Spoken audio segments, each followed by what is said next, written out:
Você está jogado no sofá, rolando o feed do Instagram ou do TikTok, num tédio habitual, mas de repente uma sensação estranha te atinge. Não é pelo que você está vendo, mas pelo que não está. Faz meses que o algoritmo não te sugere um vídeo de chá revelação explosivo, nenhuma foto de ultrassom com legendas emocionadas, nenhum vídeo viral de bebê rindo ou fazendo bagunça. Onde foram parar os mêsversários? Você levanta os olhos da tela e olha pela janela para a rua da sua cidade. E a realidade bate mais forte que a internet. Quando foi a última vez que você viu um carrinho de bebê na praça ou cedeu o lugar para uma mulher grávida no ônibus? Você tenta puxar na memória e percebe que faz meses, talvez mais de um ano. O corredor de fraldas da farmácia está em promoção permanente, as caixas acumulando poeira, mas ninguém compra. Não é uma falha na Matrix ou uma mudança de tendência cultural. É o silêncio. A biologia humana, sem aviso prévio, puxou o freio de mão. A notícia oficial logo confirma o que o seu feed já tinha percebido. A taxa de natalidade global caiu para zero. A humanidade entrou na era da última geração. E o primeiro impacto não é econômico. É a quebra da nossa sanidade coletiva, baseada na certeza de que haveria um amanhã com gente nova nele. Sua primeira reação pode ser pensar na economia, na aposentadoria. Mas o verdadeiro colapso acontece muito antes do dinheiro perder valor. Ele acontece na sua cabeça. Nossa sanidade coletiva depende de algo que o filósofo Samuel Scheffler chamou de tese da dependência do além-vida coletivo. Basicamente, quase tudo o que você faz, trabalhar, criar arte, pesquisar a cura do câncer, reciclar o lixo, só tem valor porque você assume que haverá humanos aqui depois que você morrer. No momento em que essa garantia desaparece, a estrutura de valor da civilização desmorona. Por que construir uma ponte que vai durar 100 anos se não haverá ninguém para atravessá-la? Por que salvar a Amazônia se não haverá pulmões futuros para respirar o ar? A motivação para qualquer projeto de longo prazo evapora instantaneamente. Você não está apenas vivendo o fim da sua linhagem, você está vivendo o desmantelamento de todo o propósito humano. A sociedade se divide em duas reações extremas. De um lado, o hedonismo nihilista. Se não há amanhã, por que conservar? As pessoas consomem recursos com uma voracidade predatória, queimando o planeta em uma última festa de despedida. Do outro lado, o desespero catatônico. Governos incapazes de prometer segurança futura começam a oferecer a única coisa que lhes resta, uma saída digna. O cenário do filme Filhos da Esperança, Children of Men, deixa de ser ficção. O produto Quietos,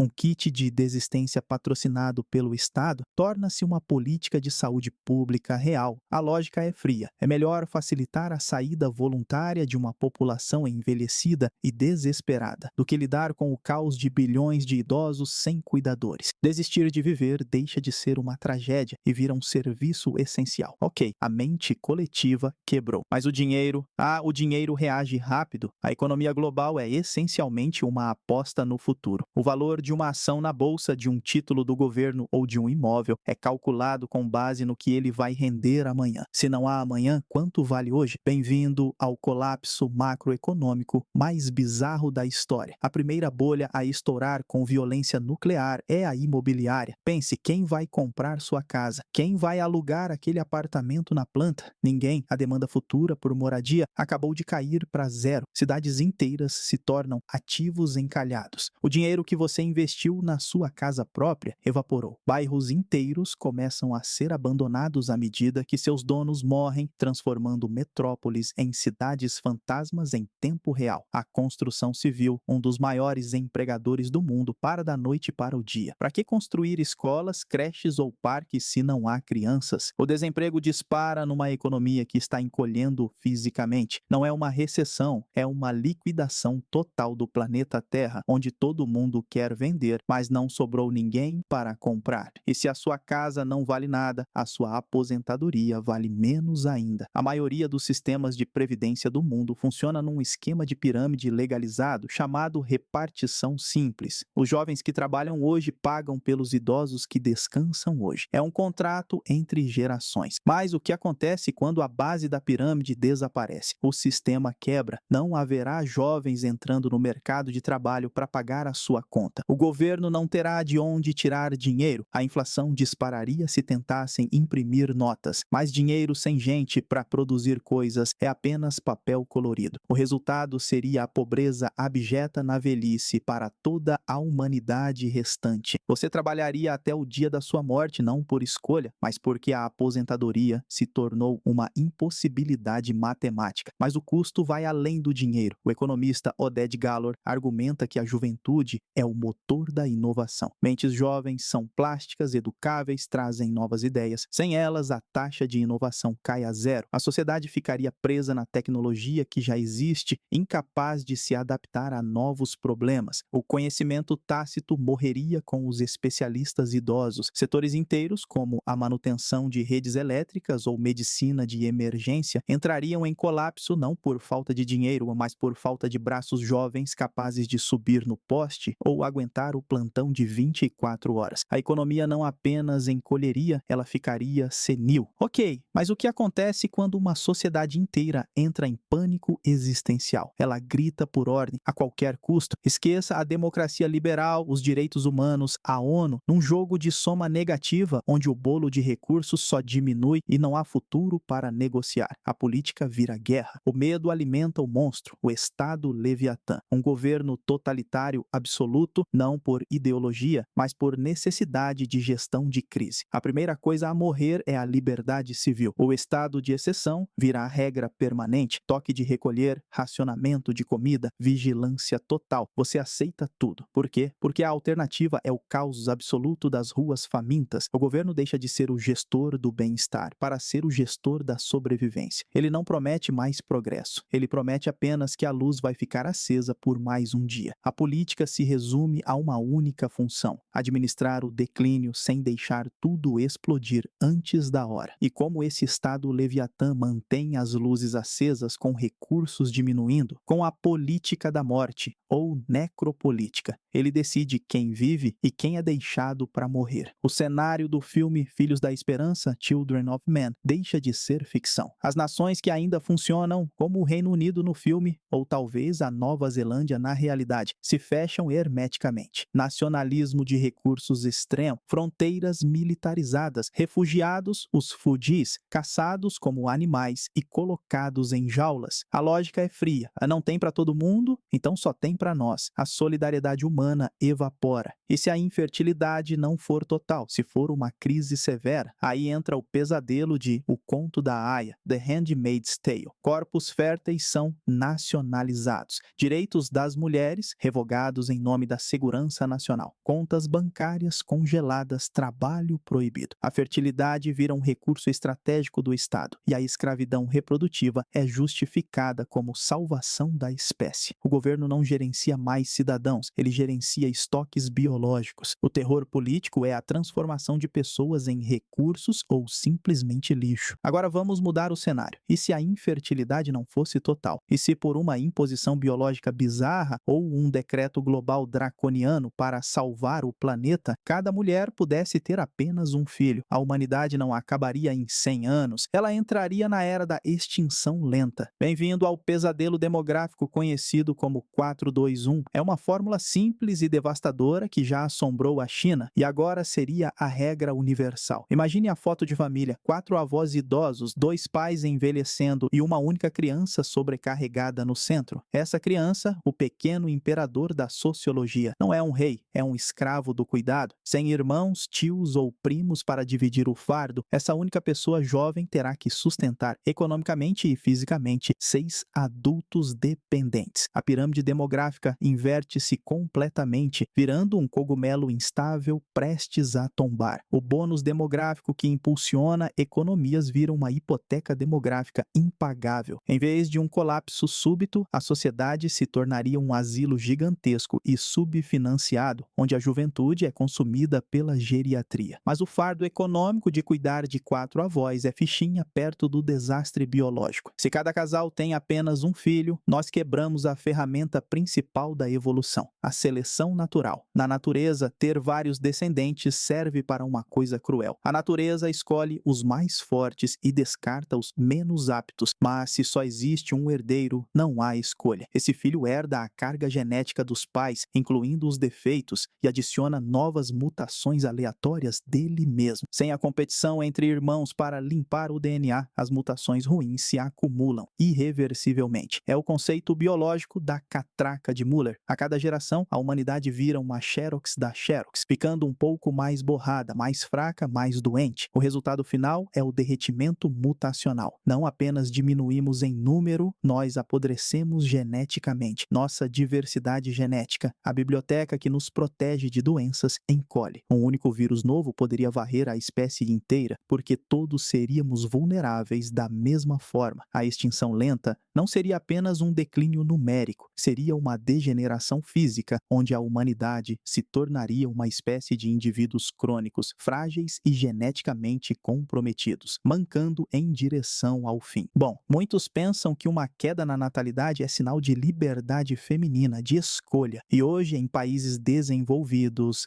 mas no nosso cenário de extinção iminente, a escolha morre. O corpo feminino deixa de ser privado e vira propriedade pública. Pense na série Utopia. Lá uma organização secreta esteriliza a humanidade para salvar o planeta da superpopulação. O argumento do vilão é sedutor. Você cortaria a garganta do seu filho para salvá-lo da fome futura? Eles decidem por você. É a ética utilitária levada ao extremo psicopata. Tecnocratas tomando decisões biológicas irreversíveis em nome de um bem maior abstrato, sem seu consentimento. Num mundo com um filho por mulher ou zero, a vigilância sobre o útero seria total. Para garantir a regra, governos precisariam criar agências como o Bureau de Alocação Infantil do filme Onde Está a Segunda. Vizinhos denunciando grávidas ilegais. Testes obrigatórios. O nascimento deixaria de ser um milagre familiar para ser um ato burocrático, vigiado por drones e algoritmos. A privacidade seria a primeira vítima da crise demográfica. E essa vigilância é apenas o começo. Num cenário de crise demográfica existencial, a liberdade individual torna-se um luxo que o Estado decide que não pode mais pagar. Se a fertilidade se torna o recurso mais escasso e valioso do planeta, mais valioso que ouro ou petróleo, a lógica brutal do mercado e da segurança nacional assume o comando. Mulheres férteis deixam de ser cidadãs. Elas se tornam recursos estratégicos nacionais. O pesadelo de O Conto da Aia, The Handmaid's Tale, deixa de ser uma ficção distópica para virar um manual de gestão de crise. Antes da escravidão física viria a morte civil.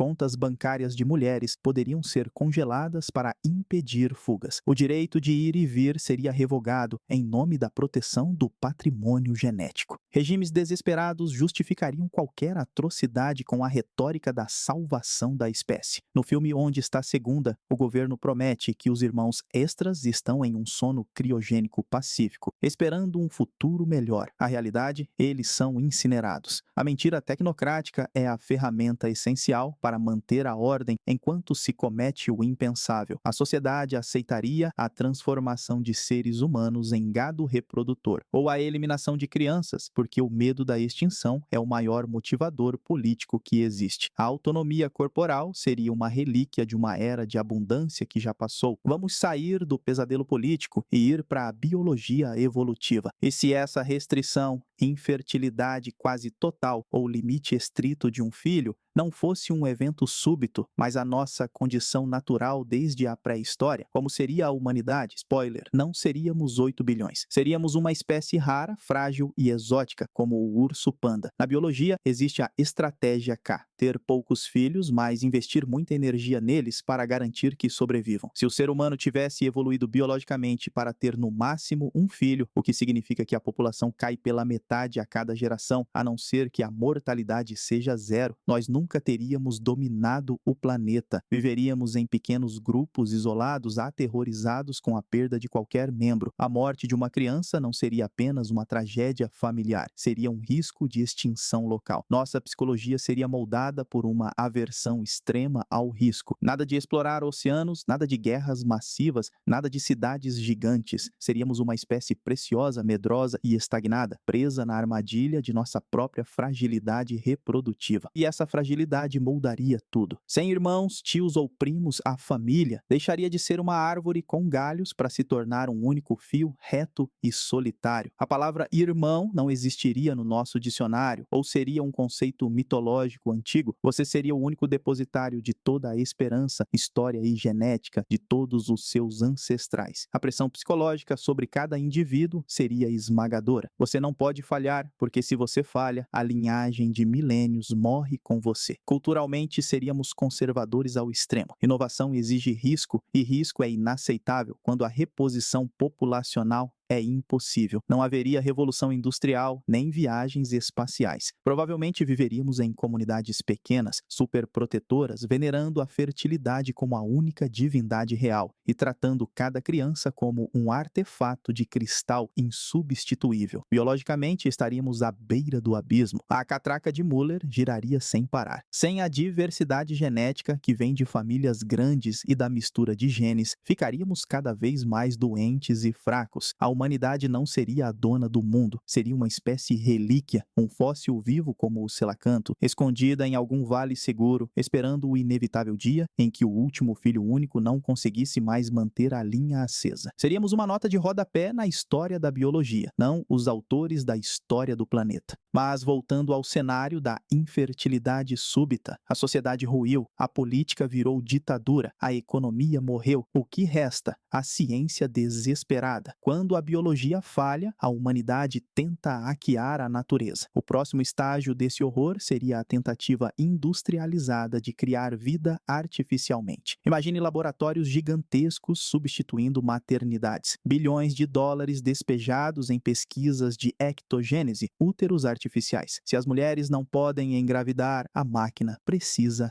engravidar. Mas a tecnologia não é mágica. A complexidade de gestar um feto humano fora do corpo é imensa. Os primeiros resultados seriam grotescos. Falhas, deformidades, sofrimento em massa de fetos criados em bolsas de plástico. A ética jogada no lixo, a necessidade de salvar a espécie justificaria qualquer experimento. Clonagem humana, antes um tabu absoluto, se tornaria a prioridade número 1. Mas clonar mamíferos é difícil, cheio de erros e doenças precoces. Lembra da ovelha Dolly? A humanidade gastaria seus últimos recursos e sua última energia científica não para melhorar a vida dos vivos, mas tentando fabricar de forma mecânica e falha a próxima geração. Seria a transformação do milagre da vida em um processo industrial frio, cheio de erros e desprovido de humanidade. E mesmo se a tecnologia funcionasse, o resultado não seria a salvação. Seria o pesadelo de Aldous Huxley, em Admirável Mundo Novo, tornado realidade. Se a reprodução natural morre, a reprodução industrial assume. Bebês não nasceriam mais em famílias, eles seriam decantados em centros de incubação estatais. Imagine uma geração inteira criada sem mães ou pais, mas por técnicos e algoritmos. Crianças sem laços de sangue, sem herança cultural, apenas lotes de produção numerados. O Estado seria o único pai e mãe. A diversidade humana, caótica e bela, seria substituída pela padronização genética para maximizar a eficiência e minimizar defeitos. Seríamos produtos manufaturados, desenhados para servir à máquina que nos criou. E de onde viria a matéria-prima de você? Num mundo onde a fertilidade natural acabou, qualquer resquício de material genético viável, óvulos congelados, esperma armazenado, se tornaria o recurso mais valioso da Terra. O roubo de material biológico seria um crime comum. O governo poderia decretar a coleta obrigatória de gametas de qualquer cidadão ainda capaz de fornecê-los. Seu corpo, mesmo infértil para a gestação, seria minerado para alimentar as fábricas de bebês. A humanidade deixaria de ser uma espécie biológica para se tornar uma safra industrial, cultivada em vidro e plástico, sem passado e com um futuro sintético. E assim chegamos ao fim da nossa jornada pelo mundo sem berços. Qual é o veredito? Seria horrível se as mulheres não pudessem mais engravidar? Sim, seria o fim da humanidade, muito antes do último humano morrer. O terror aqui não é apenas a extinção física, é a extinção do significado. No cenário A, infertilidade súbita, enfrentamos a morte do sentido. Sem a promessa de um futuro, o presente perde a cor. A civilização desmorona sob o peso do luto e da falta de propósito propósito. Economias quebram, a liberdade vira ditadura e a vida se torna uma sala de espera para o fim. O suicídio vira política pública, a esperança é classificada como doença mental. No cenário B, restrição extrema evolutiva, enfrentamos a morte da vitalidade, uma agonia prolongada marcada pela degeneração genética e pela solidão de famílias lineares que carregam o peso do mundo nas costas de um único filho, uma espécie frágil, medrosa e estagnada. Em ambos os casos, a conclusão é a mesma. A reprodução não é apenas um mecanismo biológico de substituição de peças, é o motor central da inovação, da esperança e da sanidade coletiva. O silêncio dos berços é, sem dúvida, o som mais aterrorizante que a humanidade jamais poderia ouvir. Ele sinaliza não apenas o fim da nossa biologia, mas o fim do nosso tempo. Sem descendentes, nós nos tornamos o último homem de Nietzsche, vivendo num presente perpétuo e sem sentido, cercados por ativos que não valem nada e memórias que não terão herdeiros. Toda a nossa cultura, nossa ciência, nossas guerras e nossos amores, tudo vira poeira se não houver ninguém para lembrar. A verdadeira tragédia não é que vamos desaparecer. Espécies desaparecem o tempo todo. A tragédia é que vamos desaparecer sabendo disso. Vamos assistir ao apagar das luzes, conscientes de que somos os últimos a sair, trancados numa sala de espera planetária. E a pergunta final que fica no ar, ecoando nos corredores vazios das maternidades e nas ruas desertas, não é como salvar a espécie, mas sim, o que diz sobre nós o fato de precisarmos tanto do futuro para conseguir suportar o presente? O horizonte silencioso é o espelho final, onde a humanidade, enfim, não vê reflexo nenhum.